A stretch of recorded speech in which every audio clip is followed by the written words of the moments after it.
Hi, I'm Bill Bonnickson. I am 87 years old. Okay, I'm Joanne Manita. I'm a Jewish Unitarian agnostic. Roberta Eileen Smith. I'd like to be called Eileen. My name is Zoanne Cooley. I'm almost 92. I was raised on a farm in southern Idaho. I grew up in the Midwest, Kansas, Missouri, and eventually Iowa. Born in Lewiston and raised in Pullman for 23 years, attended WSU. I grew up in the Bronx, in the city. I had 4 siblings. I'm the oldest of 4 children. Oh, I'm an only child. My brother was 6 years younger than I, and sister 3. I loved them like little babies, and I carried my little brother around as long as I could, then was asked to put him down. I had my brother Rob. He was born in 1940. Then later my brother Joe was born in 1943, and then there's a little hiatus. And my sister Janet was born in 1949, so there were 4 of us in the family. And why I'm in Idaho, I don't know. I have to tell you, my husband in his later years, he would say, whose idea was it to move here? I came to the state of Washington, Pullman in 1957. Actually, we came from Chicago. And moving to 7 different states and moving 26 times. I was glad to be in Moscow. I didn't want to stay and farm, so I came up to the University of Idaho, got a degree, went on to do other things.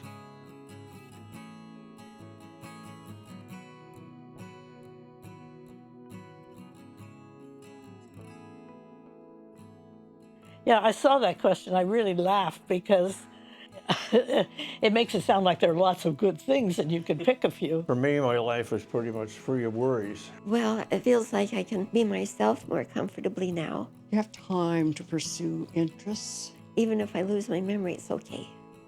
I'm not treated as if I'm not too bright. You don't need the help when you're younger.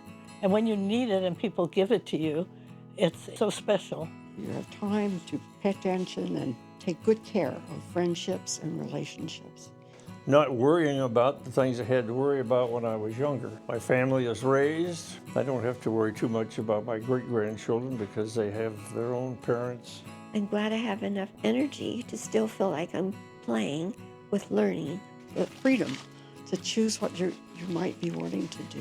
I'm financially independent, so I don't have to worry about finding money at this age. Feel a lot more contented, a lot more settled. And I can forgive myself very quickly and more easily because I know if I need to make amends, I can not be afraid of doing that. So now you'll make me think each day a little more about, oh, this is not all bad.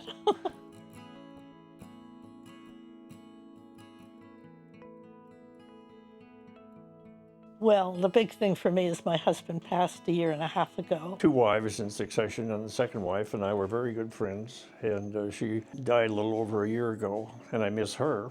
Paul, my husband is Japanese-American, grew up in Montana in a very small town. And I met him at Cornell in college, and he wanted to come back west. After my divorce, I met Jim. We had very similar interests. He lived on an acreage in Idaho. I lived on an acreage over in Washington, and we met at Parents Without Partners. Losing friends, it still feels like the people that I got so much from, even a smile, can come into my consciousness while I'm playing the piano. Well, I lost some good friends when you get to be my age. You know, that's always hard. Physical ability. And probably some mental ability too. When I was much younger, I used to do a lot of hiking and so forth, but now to get around, and it's mainly in the house, I use this walker or rollator. Physically, I'm pretty able to get around. I lost my sight in one eye. My other eye has a little macular degeneration and a little glaucoma. I have macular degeneration. I can't drive even to the mall. I can still drive. I can still drive on my own road, but I don't drive on the highway anymore. As anybody who gets to that point in their life knows, that makes a big difference. The friendship I had with my sister seems to be non-existent because she feels like I was not nice to her when we were one-on-one. Like I told you, can't take care of me. And that I was kinder to her in public. And the one thing that I've had to change in my life is my pace. As you can probably tell, I'm a kind of a type A person, and I could do 4 things and get to this meeting, and just like Nancy does, and you probably do too.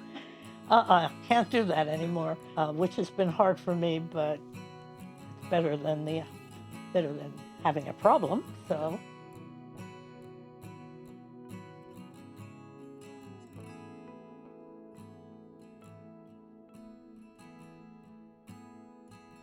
Of course, it depends on the person a little bit, but Enjoy it.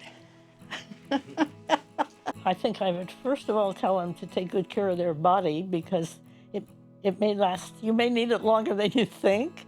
Being silent, even just for a minute, can help something come to mind.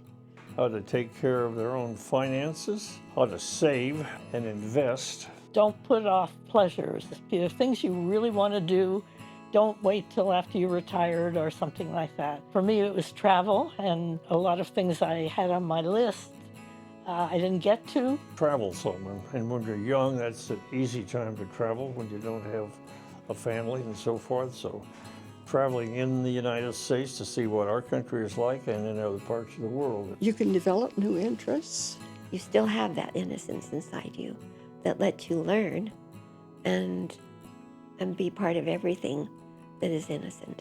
I should also, again, go to my Jewish tradition where we say, you live on in the memories of those who treasure you.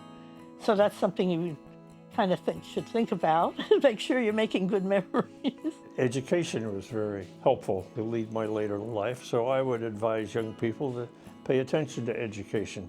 You're lovable. You couldn't do anything bad enough to take that away. And there's one strange thing that my high school buddy Ruth from the Bronx, and we're still friends, she told me, get friends who are younger than you.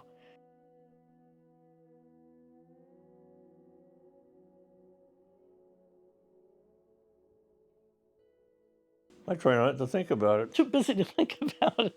I see it as obviously a part of life. I think it's a mystery, and you're not going to know what happens until it happens.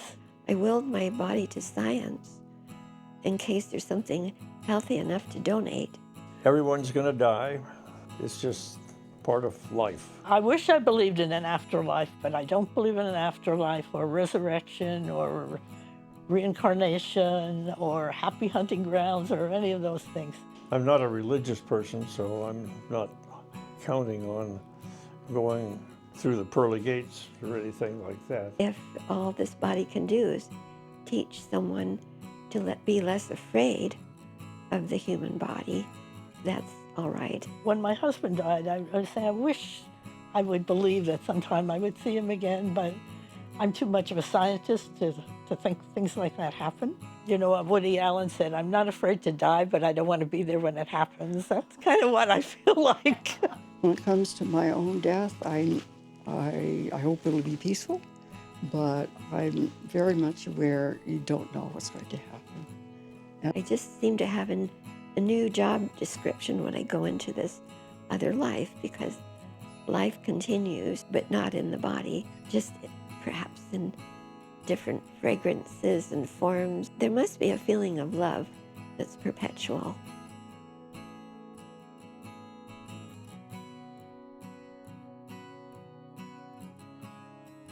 I'm a water baby. I always love to swim, be by the water, and boat rides. I love boat rides. Going out in the wilderness with my dad and brothers. I like working with tools. I like to repair things.